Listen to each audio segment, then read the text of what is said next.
Todd Gurno here with Three Creeks Capital. Today I'm going to talk to you about RMDs as it relates to some tax strategies.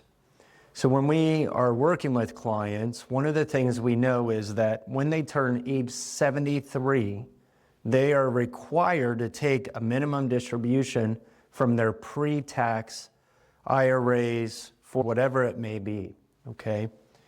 And when they do that, what happens is they have to pay tax on it, so it becomes income.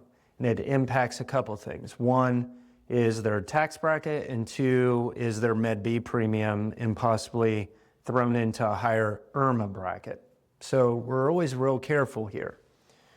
When we take a required minimum distribution, we have the option of taking it all as income, paying tax on it, and for some people, that's not a problem. But if we are getting close to a different tax bracket or an IRMAA bracket, one of the suggestions that we tend to give people is take a qualified charitable distribution. What do I mean?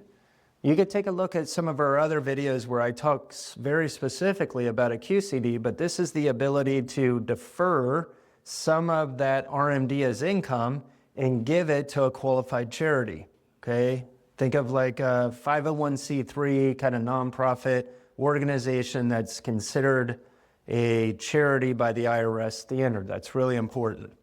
Some people will say, well, I want to give money to my kids. That doesn't count, okay?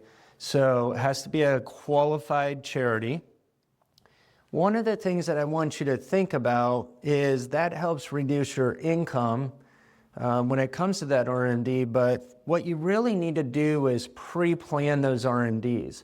So what I encourage people is, even if you don't need the money, let's say you're 65, it may make sense for you to start taking out of that pre-tax bucket or doing Roth conversions or something that will help that future RMD when you turn 73 be a lot lower, okay? So these are some of the things that you can do from a tax strategy standpoint that'll help reduce those RMDs and not put you in a different tax bracket or IRMAA bracket.